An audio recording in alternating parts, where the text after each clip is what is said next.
A Comissão de Comércio Internacional do Parlamento Europeu aprovou esses mecanismos de salvaguarda para produtos agrícolas importados no acordo entre União Europeia e o Mercosul. A medida busca proteger o setor europeu e pode criar novos obstáculos ao comércio entre os blocos. Sobre esse assunto, eu converso agora com a professora de Relações Internacionais da Universidade Federal de São Paulo, Regiane Bressan. Muito bom dia, Regiane, seja bem-vinda. Bom dia a todos que nos assistem. Vou chamar de professora, tá? O que na prática, professora, significa esse mecanismo, né, de salvaguardas para as cotas de exportação de produtos agrícolas nesse acordo do Mercosul-União Europeia e que, de certo modo, vai impactar aqui especificamente a nossa exportação de carne bovina? Bom, vamos entender o acordo de maneira geral. O acordo ele começou a ser negociado em 1999, ou seja, há bastante tempo. Em 2019 ele foi assinado pelo governo de Jair Bolsonaro. No entanto, começamos aí um momento de revisão do acordo, ou seja, o Brasil pega o acordo, faz a revisão, sobretudo aquelas letras miúdas que estão em nota de rodapé. Em 2023, dezembro, nós concluímos a fase de revisão e no dia 6 de dezembro de 2024, o acordo ele finalmente foi encerrado, ou seja, a revisão foi encerrada e agora nós estamos passando para a fase de ratificação.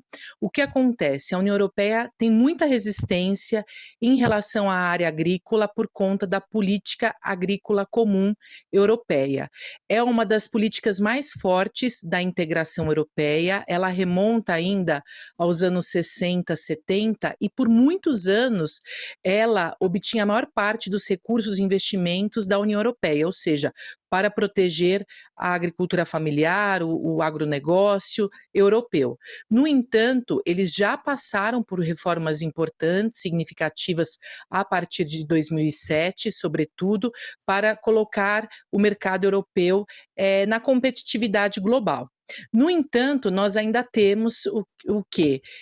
Resistência, principalmente de franceses, poloneses, italianos, e é um momento muito importante para que a União Europeia assine, ratifique finalmente o acordo, porque a União Europeia precisa se expandir e reagir diante de tantas pressões do contexto internacional, vindas tanto da guerra da Ucrânia quanto dos Estados Unidos. O que acontece efetivamente?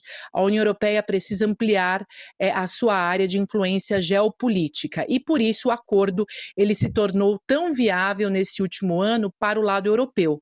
No entanto, os franceses reclamam, aliás, por unanimidade, recentemente o parlamento francês disse que não iria ratificar o acordo, e aí houve a ideia de criar medidas, algumas medidas protecionistas, que são essas medidas salvaguardas, que, claro, vão limitar o comércio brasileiro do agronegócio. No entanto, a gente não pode se esquecer que o nosso mercado é muito competitivo em relação ao europeu.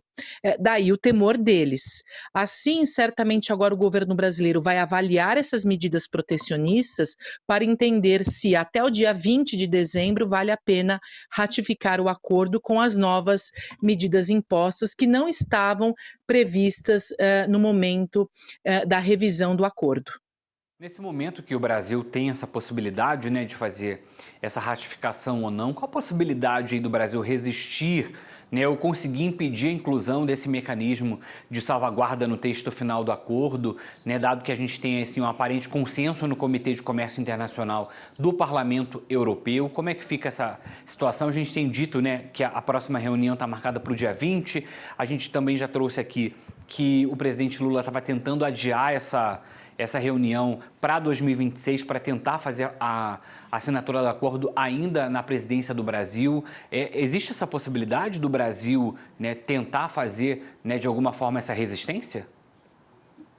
Bom, o que acontece? O Brasil efetivamente tem interesse no acordo e o presidente Lula fez altos esforços, por exemplo, para tornar a indústria favorável a esse acordo. Aliás, a indústria era a maior resistente. Ou seja, para o governo Lula, existe muito empenho de vários segmentos e de elites econômicas para que o acordo seja viável e, portanto, haja apoio para o Lula ratificá-lo. No entanto, o Brasil vem enfrentando não apenas agora essa questão em relação à União Europeia, mas também divergências internas do Mercosul. Por que a intenção até de adiar para o próximo mês? Justamente porque o Milei e a Argentina não está tendo uma conversa fluida, favorável, fácil com o Brasil. Dessa forma, nós estamos vivendo aí uma situação realmente bastante delicada, tanto porque do lado do Mercosul nós não temos todo esse apoio e agora temos a surpresa dessas cláusulas. No entanto, é importante dizer que tanto a Alemanha quanto Bélgica, Espanha, outros países aliados do lado europeu são muito favoráveis ao acordo. E o Lula tem em mente que o seu governo acaba o ano que vem, não sabemos sobre reeleição e não dá para contar com isso, e ao mesmo tempo a presidência pro tempore no Mercosul acontece a cada 2 anos, ou seja, daí a importância do governo Lula ratificar, pautando esse tema como prioritário nessa presidência pro tempore. Em resumo, eu ainda acho que o Brasil vai pressionar para ratificar o acordo, isso deve acontecer, e aí vai tratar das salvaguardas, das medidas protecionistas, num sistema de solução de controvérsias, em alguma instância prevista pelo próprio acordo.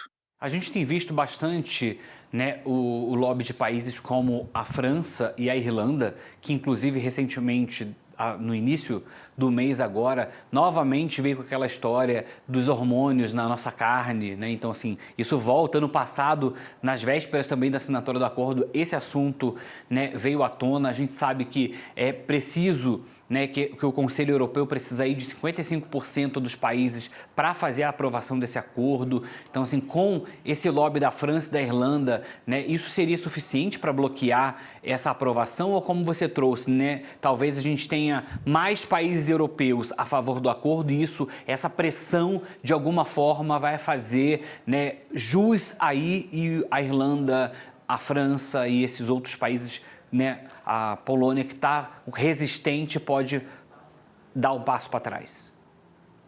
O cálculo é o seguinte: nós precisamos de 55% dos países da União Europeia favoráveis ao acordo. Isso significa que seriam 15 dos 27, ou seja, é um número viável e nós podemos considerar que alguns países vão ficar de fora desse apoio, ou seja, não serão favoráveis ao acordo.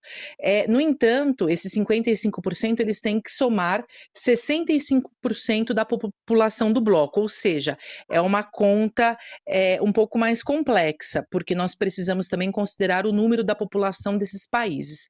Fazendo alguns cálculos, a gente entende que possivelmente o acordo vá ser ratificado também pelo lado europeu. Agora é importante dizer que o acordo sendo ratificado tanto do lado de cá quanto do lado de lá, ele não entra imediatamente em vigor. Nós temos que ter em conta os prazos de adaptação de ambos os lados. E isso vai favorecer o quê? O Brasil voltar a negociar, a insistir naquilo que foi concluído no ano passado. Aliás, foram anos de revisão do acordo. Então, obviamente, nós estamos no momento de retração da globalização, do comércio internacional, vide as próprias tarifas impostas por Donald Trump, vide toda essa dificuldade da ratificação do acordo, mas para a Europa agora é uma questão de sobrevivência geopolítica. Nós estamos vendo que provavelmente a Ucrânia vai perder essa guerra, ou seja, vai perder parte do seu território para a Rússia. Os Estados Unidos não estão apoiando a Europa neste momento, nós temos a China crescendo, ou seja, se a Europa também não ratifica esse acordo, perde essa área de influência, essa possibilidade de mercado aqui na América Latina. Então, possivelmente, nós teremos a ratificação do acordo, ainda que com todas essas desavenças e dificuldades. Muito bem, professora Regiane Bressan, vamos acompanhar aí esses desdobramentos, né?